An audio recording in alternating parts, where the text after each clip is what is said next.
قد أفلح المؤمنون الذين هم في صلاتهم خاشعون সফল হয়েছে তারা ঈমান এনেছে যারা। আমার প্রিয় ভাইরা, এই ঈমান হলো সফলতার মাপকাঠি। এই ঈমান হলো বিজয়ের পূর্ব শর্ত। ইসলামের বিজয় আমরা বাংলাদেশে চাই কি চাই না? আওয়াজ করে বলেন। রব্বুল আলামিন বলেন, ওয়ালা তাহিনু ওয়ালা তাহজানু ওয়া আনতুমুল আ'লাউনা ইন কুনতুম মুমিনিন। তোমরা চিন্তিত হয়ো না, ভেঙে পড়ো না, হতাশ হয়ো না, চিন্তিত হয়ো না, তোমাদেরই বিজয় হবে যদি তোমরা মুমিন হও। ঠিক কিনা বলেন? আপনারা কি অত্যাচার, আযাব, জুলুম দেখে ভয় পান? হ্যাঁ, নবীদের উপর অত্যাচার ছিল কি ছিল না? সাহাবাদের উপর ছিল কি ছিল না? এজন্য কোনো অত্যাচার, হুমকি, দামকি, জেল, জরিমানা মুমিনকে তার ঈমানের রাস্তা থেকে এক বিন্দু পরিমাণ পেছনে হটাতে পারে না। চিল্লায় বলো ঠিক কিনা? আমরা জেনে বুঝেই এই রাস্তায় এসেছি। এই রাস্তা থেকে আমাদেরকে কেউ পেছনে সরাতে পারবে না। চিৎকার করে বলেন ঠিক কিনা? আল্লাহ আমাদেরকে সুসংবাদ দেন, ওয়ালা তাহিনু ওয়ালা তাহজানু ওয়া আনতুমুল আ'লাউনা ইন কুনতুম মুমিনিন। হতাশ হয়ো না, নিরাশ হয়ো না, ভেঙে পড়ো না, তোমাদেরই বিজয় হবে যদি তোমরা মুমিন হও। এজন্য ঈমানের পথে আমরা থাকতে চাই কি চাই না? ঈমানের পথে অবিচল থেকে আমার মরণ যেন হয়। সবাই পড়েন আমিন। ঈমানের পথে অবিচল থেকে আমার মরণ যেন হয়। তোমারই কাছে মিনতি আমার, তোমারই কাছে মিনতি আমার, মহামহিম দয়াময়। ঈমানের পথে অবিচল থেকে আমার মরণ যেন হয়। পড়েন আমিন। তাহলে ইন্নাল মুসলিমিনা ওয়াল মুসলিমাতি, আল্লাহ বলে যে নারী এবং পুরুষ আমি আল্লাহর বিধানের সামনে আত্মসমর্পণ করে তাদের আমি ভালোবাসি। আবার যে নারী এবং পুরুষ আমার উপর, আখিরাতের উপর, নবীর উপর বিশ্বাস স্থাপন করে তাদেরকে আমি ভালোবাসি। বিশ্বাস হলো সবচাইতে দামি। ঠিক কিনা? তাহলে মুসলিমিন মুসলিমাত গেল, মুমিনিন মুমিনাত গেল। এরপরে আল্লাহ তাআলা বলেন, ওয়াল কানিতিনা ওয়াল কানিতাত, অনুগত নারী ও পুরুষ, অনুগত, obedient to Allah, they present their highest loyalty to Allah। যারা আল্লাহর সামনে নিজেদের আনুগত্যের সর্বোচ্চ নমুনা পেশ করে, যারা আল্লাহর সামনে অনুগত হয়ে অটল থাকে, আল্লাহর আনুগত্যে নিজেকে যারা পেশ করে তাদেরকে বলে কানিতিন, কানিতাত, অনুগত বান্দা এবং বান্দি, অনুগত পুরুষ এবং নারী। ওয়াল কানিতিনা ওয়াল কানিতাত, অনুগত বান্দা বান্দিদেরকে আল্লাহ বড় ভালোবাসেন। আল্লাহ বলেন, হাফিজু আলাস সালাওয়াতি ওয়াস সালাতিল ওয়াসতা ওয়া কুমু লিল্লাহি কানিতিন। তোমরা নামাজগুলোকে যত্নের সাথে আদায় করো, বিশেষ করে মধ্যম নামাজ, আসরের নামাজ। আর আমি আল্লাহর সামনে যখন দাঁড়াবা, আমি আল্লাহর সামনে যখন দাঁড়াবা অনুগত হয়ে দাঁড়াবা। আল্লাহর সামনে নামাজে যখন দাঁড়াবো অনুগত হয়ে দাঁড়াবো। অনুগত, আনুগত্যের সর্বোচ্চ টুকুন আমরা আল্লাহর সামনে পেশ করব। কেমন করে নিজের আনুগত্য প্রকাশ করতে হয় প্রিয় ভাইরা, আসুন বিষ্ণু ঈসা ইসলামের জীবনী থেকে দেখি। আল্লাহর হাবিব রাহমাতাল লিল আলামিন কেমন করে তিনি আল্লাহর সামনে আনুগত্য পেশ করতেন। আম্মা জানা আয়েশা রাদিয়াল্লাহু তাআলা আনহা বলেন, কানা ইয়াকুমু মিনাল লাইলি হাত্তা তাতাফাত্তারা কদামা। আমার নবী তাহাজ্জুদের নামাজে যখন দাঁড়াতেন, এত লম্বা সময় দাঁড়িয়ে দাঁড়িয়ে তিনি কিয়াম করতেন, কেরাত পড়তেন। দাঁড়িয়ে থাকতে থাকতে থাকতে থাকতে আমার নবীর বরকতপূর্ণ, আমার নবীর মোবারক পা দুটো এরকম ফুলে যেত।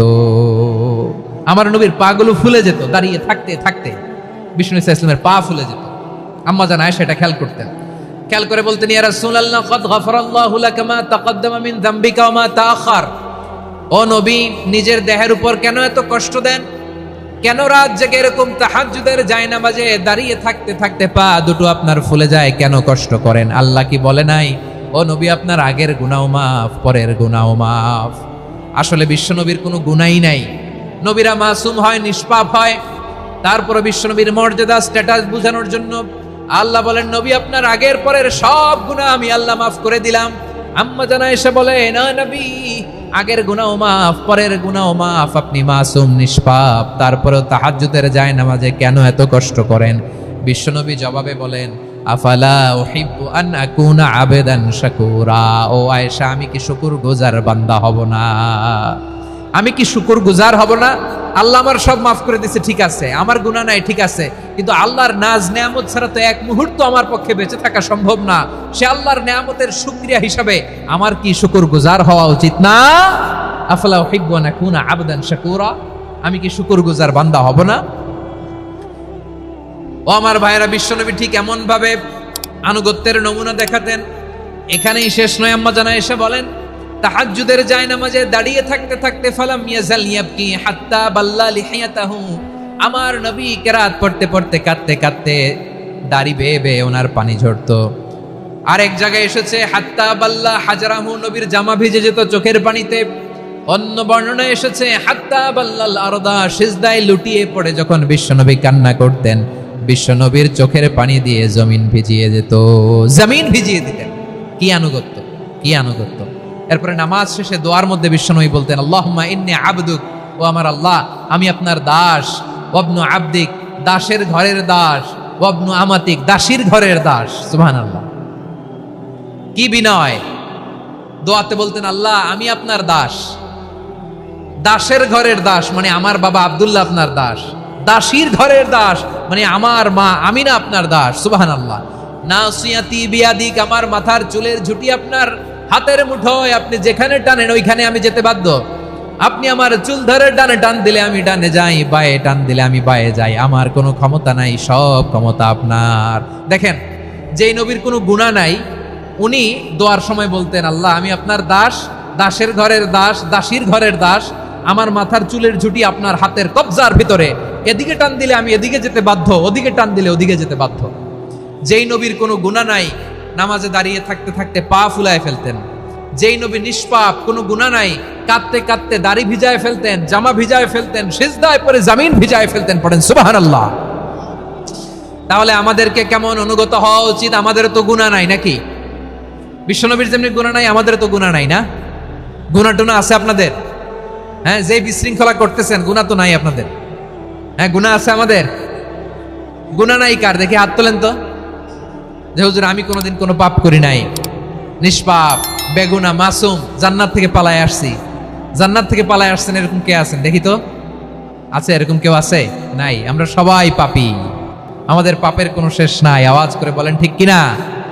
তাহলে আসুন আমরাও বিশ্বনবীর মতো অনুগত হই, অনুগত হয়ে আল্লাহর কাছে চাই। এই যে আল কানিতিনা ওয়াল কানিতাতি, মানে অনুগত বান্দা এবং বান্দি। আমরা দোয়ায় কুনুত পড়ি না? কুনুত কোন নামাজে? কোন নামাজে? বিতরের নামাজে কি দোয়া পড়ি? দোয়ায়ে কুনুত। এই কুনুত থেকে ওয়াল কানিতিনা ওয়াল কানিতাত, তাফসীর বুঝে নেন। কুনুত থেকে কানিতিনা ওয়াল কানিতাত। তাহলে দোয়ায়ে কুনুত হচ্ছে বিনীত হয়ে, অনুগত হয়ে আল্লাহর কাছে চাওয়া। আমরা তখন দাঁড়িয়ে বলি, আল্লাহুম্মা ইয়্যাকা না'বুদু ওয়া লাকা নুসাল্লি ওয়া নাসজুদ ওয়া ইলাইকা নাসআ ওয়া নাহফিদ নারজু রাহমাতাকা ওয়া নাখশা আযাবাকা ইন্না আযাবাকাল জিদ্দা বিল কুফফারি মুলহিক। আল্লাহ আপনার কাছে চাই, আপনার কাছে প্রার্থনা করি, আপনার আযাবকে ভয় করি, আপনি ছাড়া আমাদের বাঁচাবার কেউ নাই। কোন মধ্যে আমরা এই দোয়া করি কি করি না? অনুগত হয়ে এই দোয়া করি। যারা রমজানের শেষ দশকে মক্কা শরীফে থেকেছেন, তারা শাইখ আব্দুর রহমান সুদাইসের কুনুত পেয়েছেন। যারা পেয়েছেন অথবা কেউ টিভিতে ভিডিওতে দেখেছেন, শাইখ আব্দুর রহমান সুদাইস 27-এর আলোচনায় 45 মিনিট থেকে 1 ঘন্টা দোয়ায় কুনুত পড়ে। আল্লাহুম্মা হাদিনা ফিমান হাদাইত ওয়া আফিনা ফিমান আফাইত ওয়া তাওয়াল্লানা ফিমান তাওয়াল্লাইত ওয়া বারিক লানা ফিমা আ'তাইত ওয়া কিনা ওয়াসরিফ আন্না বিরহমাতিকা শাররা মা কাদাইত ফাইন্নাকা তাকদি বিল হাক্কি ওয়া লা ইয়াকদা আলাইক। এমন ভাবে হেরেম শরীফে মক্কায় শাইখ আব্দুর রহমান সুদাইস দাঁড়িয়ে হাত তুলে লক্ষ লক্ষ উমরা পালনকারীদেরকে নিয়ে এক মুনাজাত ধরে কাঁদতে কাঁদতে মানুষ বেহুশ হয়ে যায়। দোয়ার কথা শুনে গায়ের লোম খাড়া হয়ে যায়, হৃদয় বিগলিত হয়ে যায়, চোখ দিয়ে দাঁড় দাঁড় করে পানি নামতে থাকে। 27 রাতে মক্কায় শায়েখ আব্দুর রহমান সুদাইসের দোয়ায় কুনুত যদি শুনেন, অনুগত হয়ে আল্লাহর কাছে যাওয়াকে বলে কুনুত। আল্লাহ বলেন আল কানিতিনা ওয়াল কানিতাতি, অনুগত বান্দাদেরকে আমি পছন্দ করি। আমার 3 নাম্বার পছন্দনীয় বান্দা হলো অনুগত নারী ও পুরুষ। সুবহানাল্লাহ পড়েন। তাহলে 10টার মধ্যে 3টা চলে গেল, কয়টা? তাহলে 1 নম্বরে আমরা আল্লাহর কাছে আত্মসমর্পণ করলাম, মুসলিমিন মুসলিমাত। 2 নম্বরে মুমিনিন মুমিনাত, বিশ্বাসের স্বীকৃতি দিলাম। 3 নম্বরে কানিতিন কানিতাত, আল্লাহর সামনে অনুগত হয়ে দাঁড়ালাম, দোয়া করলাম। 4 নম্বরে সাদিকিন সাদিকাত, সত্যবাদী নারী ও পুরুষ। সত্যবাদী নারী ও পুরুষ। ইসলাম আমাদেরকে সত্যবাদী হতে বলে। কি বলে? সত্যবাদী হতে বলে, মিথ্যা বলতে নিষেধ করে। কারণ মিথ্যা সবচেয়ে বড় পাপ, সব পাপের বাপ। সব পাপের বড় পাপ হচ্ছে মিথ্যা। একটা মিথ্যা বললে ওইটারে ঢাকতে আরো 10টা মিথ্যা বলা লাগে, ওইটারে গোজামিল দিতে আরো 30টা মিথ্যা বলা লাগে। কি লাগে না? আর কোনোদিন মিথ্যা বলবেন? মিথ্যার সাথে আমাদের সম্পর্ক নাই। আওয়াজ করে বলেন, মিথ্যার সাথে আমাদের সম্পর্ক নাই। কিন্তু আমাদের সমাজে মিথ্যা আছে না নাই? হ্যাঁ, ময়মনসিংহবাসী মিথ্যা বলে না, সত্য বলে নাকি? মাশাআল্লাহ মাশাআল্লাহ। এখন মোবাইল ফোনের কারণে মিথ্যা আরো বেড়ে গেছে। বিছানায় শুয়ে আছে, অফিস থেকে ফোন দিয়েছে, আপনি কোথায়? কয় স্যার জ্যামে আটকে আছি। জ্যামে আছে না নাই? আসলে কোথায়? হ্যাঁ, বিছানায়। দেশের ভেতরে আছে, ফোন করছে একজন, বলে আমি একটু জরুরি কাজে দেশের বাইরে এসেছি। আছে না নাই? এরকম মিথ্যা কথা, মিথ্যা আশ্বাস। আমাদের নেতারা জনগণকে মিথ্যা আশ্বাস দেয় কি দেয় না? সব নেতারা দেয় তা বলি না, কিন্তু অনেকেই দেয়। এই মিথ্যা আশ্বাস যেন আমরা না দেই। সমাজে মিথ্যা বয়ান আছে না নাই? মিথ্যা ন্যারেটিভ আছে না নাই? আদালতে মিথ্যা সাক্ষী আছে না নাই? ওই সাক্ষীর উপর ভিত্তি করে মিথ্যা রায় আছে না নাই? ওই মিথ্যা সাক্ষীর উপর ভিত্তি করে আমরা এদেশে যাবজ্জীবন দেখেছি, এদেশে ফাঁসির কাস্টে ঝুলানোর নাটক মঞ্চায়ন করতে দেখেছি। আওয়াজ করে বলেন ঠিক কিনা? এই মিথ্যা আমরা চাই না, আমরা সত্য বলবো। কারণ আল্লাহ সত্যবাদী। আল্লাহ কি? সত্যবাদী। বিশ্বনবী ছিলেন সত্যবাদী, আমাদেরকেও তিনি সত্যবাদীদের সাথে থাকতে বলেছেন। তিনি আমাদেরকে বলেছেন সত্যাশ্রয়ী হতে। রব্বুল আলামিন বলেন ওমান আসদাকু মিনাল্লাহি হাদিসা, আল্লাহর চাইতে সত্যবাদী আর কেউ আছে নাকি বলেন? আল্লাহর চাইতে বেশি সত্যবাদী কেউ আছে? নাই, নাই। আবার বিশ্বনবীকে আল্লাহ বলেন কুল সাদাকাল্লাহ, ও নবী আপনি বলেন আল্লাহ সত্য বলেছেন।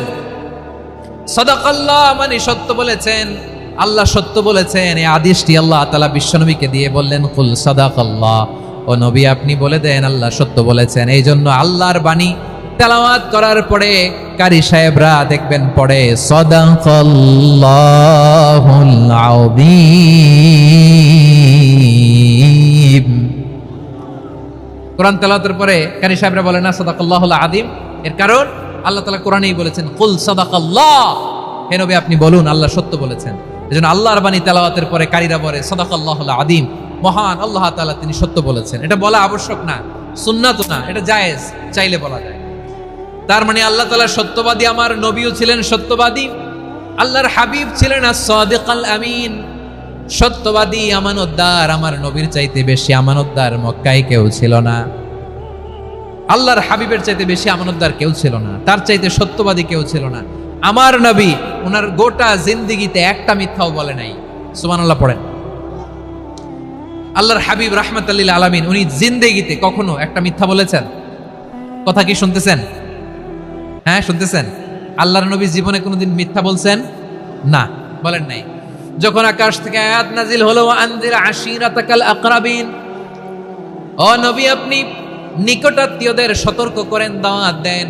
আল্লাহর নবী সাফা পাহাড়ের চূড়ায় চলে গেলেন, ডাক দিলেন, সবাইরে বললেন ও আমার জ্ঞাতি গোষ্ঠীর লোকেরা, আমি যদি বলি এই পাহাড়ের পেছনে একদল ঘোর সওয়ার তোমাদের উপর আক্রমণ করবার জন্য, অ্যাটাক করার জন্য অপেক্ষা করছে, তোমরা আমার কথা বিশ্বাস করবে নাকি? এলাকার লোকেরা বলল অবশ্যই বিশ্বাস করব। বিশ্বনবী বললেন আমি যদি বলি পাহাড়ের পেছনে একদল ঘোর সওয়ার তোমাদেরকে অ্যাটাক করবে, বিশ্বাস করবা? আকুনতুম মুসাদ্দিকিয়া? এলাকার লোকেরা বলল অবশ্যই বিশ্বাস করব, কারণ মা জাররাবনা আলাইকা ইল্লা সিদকা, মুহাম্মদ আমরা জীবনে তো কোনোদিন তোমার মিথ্যা বলতে শুনি নাই, তো তুমি যাই বলবা তাই বিশ্বাস করব। We have never ever experienced a single lie from you. আমাদের জীবনে একটাও মিথ্যা কথা তোমার জীবনে তোমার মুখ দিয়ে বলতে শুনি নাই। সুবহানাল্লাহ পড়েন। এই ময়মনসিংহের কোন ছেলে এখানে যদি দাঁড়ায় স্টেজের মধ্যে, সবাই বলবে এই ছেলেটা এত ভালো, এর জীবনে একটা মিথ্যা আমরা শুনি নাই। এরকম কোন ছেলে পাওয়া যাবে?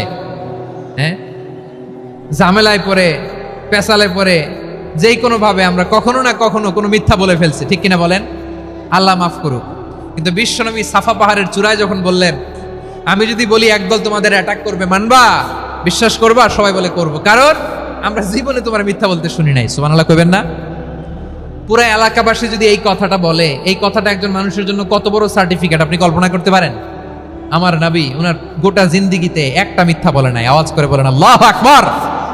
তার মানে আমার আল্লাহ সত্যবাদী, আমার নবীও ছিলেন সত্যবাদী, আমাদেরকেও তিনি সত্যবাদীদের সাথে মিশতে বলেছেন। রব্বুল আলামিন বলেন, ইয়া আইয়ুহাল্লাযীনা আমানু কুনু মা'আস সাদিকিন। ওহে বিশ্বাসীরা, মিথ্যাবাদীদের সাথে তোমরা মিশো না, সত্যবাদীদের সাথে থাকো। সুবহানাল্লাহ বলেন। এবার বলেন আমরা কাদের সাথে থাকবো? মিথ্যাবাদীদের সাথে না সত্যবাদী? আমরা বন্ধু বানাবো কাদের? মিথ্যাবাদীদের না সত্যবাদীদের? আমরা সাপোর্ট করব কাদের? মিথ্যাবাদীদের না সত্যবাদীদের? মনে থাকবে ইনশাআল্লাহ বলেন সবাই। আবার আল্লাহর হাবিব বলেন, আলাইকুম বিসসিদকি ফা ইন্নাস সিদকা ইয়াহদি ইলাল বিররি ওয়া ইন্নাল বিররা ইয়াহদি ইলাল জান্নাত। তোমাদের উচিত সত্যাশ্রয়ী হওয়া, কারণ সত্য মানুষকে পুণ্যের পথ দেখায় আর পুণ্য মানুষকে জান্নাতের পথ দেখায়। ওয়া ইয়াকুমুল কাযিবা, তোমাদের উচিত মিথ্যা থেকে বেঁচে থাকা। ফা ইন্নাল কাযিবা ইয়াহদি ইলাল ফুজুর, মিথ্যা মানুষকে পাপের পথ দেখায়।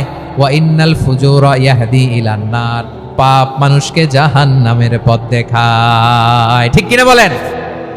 সত্য পুণ্যের পথ দেখায়, পুণ্য জান্নাতের পথ দেখায়, মিথ্যা পাপের পথ দেখায়, পাপ জাহান্নামের পথ দেখায়। রাস্তা দুইটা, ডানে আর বায়ে।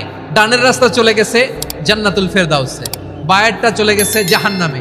এবার দ্য ডিসিশন ইজ ইয়োর, সিদ্ধান্ত আপনার, আপনি কোন রাস্তায় চলবেন, ডানে না বায়ে? আওয়াজ করে, ডানে না বায়ে? এজন্য আল্লাহ বলেন, সাদিকিনা ওয়াস সাদিকাতি, সত্যবাদী নারী ও পুরুষকে আমি বড্ড পছন্দ করি। কয়টা গেল? চারটা চলে গেল। 5 নম্বরে আল্লাহ বললেন, ওয়াস সাবিরিনা ওয়াস সাবিরাতি, ধৈর্যশীল নারী এবং পুরুষদেরকে আমি পছন্দ করি। আল্লাহু আকবার। মুসলিমিনা মুসলিমাতি, মুমিনিনা মুমিনাতি, কানিতিনা কানিতাতি, সাদিকিনা সাদিকাতি। এবার আসছে সাবিরিনা সাবিরাতি, ওয়াস সাবিরিনা ওয়াস সাবিরাত, ধৈর্যশীল। আমরা ধৈর্যশীল হতে চাই কি চাই না? আপনাদের ধৈর্য আছে? হ্যাঁ আছে। বিপদে ধৈর্য ধারণ করতে পারেন? আল্লাহ তাআলা তুমি আমার ভাইদেরকে ধৈর্য দাও, বলেন আমিন। ধৈর্য ধারণ করার শক্তি দাও গো মেহেরবান, আমায় দাও গো মেহেরবান, পড়েন আমিন। ধৈর্য ধারণ করার শক্তি দাও গো মেহেরবান, আমায় দাও গো মেহেরবান।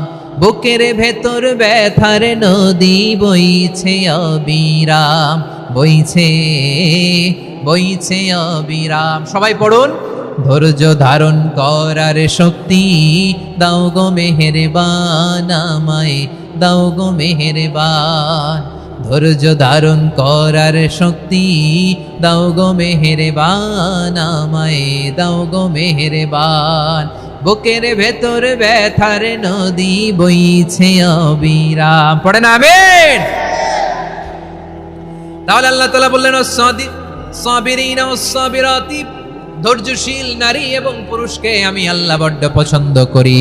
ওয়াস্তাঈনু বিস-সাবরি ওয়াস-সালাহ ওয়া ইন্নাহা লাকাবীরাতুন ইল্লা আলাল খাশিঈন। আল্লাহ বলে যখন বিপদে পড়বা সালাত এবং সবর দিয়ে আমার কাছে সাহায্য চাইবা। বিপদ আসলেই রাহমাতাল লিল আলামিন জায়নামাজে দাঁড়ায় যেতেন। আমরা বিপদ আসলে কি করি? হাই হুতাশ, ফেসবুকে স্ট্যাটাস দেই, ঠিক কিনা? ফেসবুকে শেয়ার দেই। বিপদ আসলে বন্ধুর সাথে শেয়ার দেওয়ার আগে, নিজের স্ত্রীর সাথে শেয়ার দেওয়ার আগে, ফেসবুকে শেয়ার দেওয়ার আগে শেয়ার করবো কার সাথে? আল্লাহর সাথে। কারণ আপনার বিপদ থেকে আপনার কেউ উদ্ধার করতে পারে না, একজন সত্তা ছাড়া। চিল্লায় বলতে হবে তিনি কে? সে আল্লাহ বলেন, গোলাম বিপদের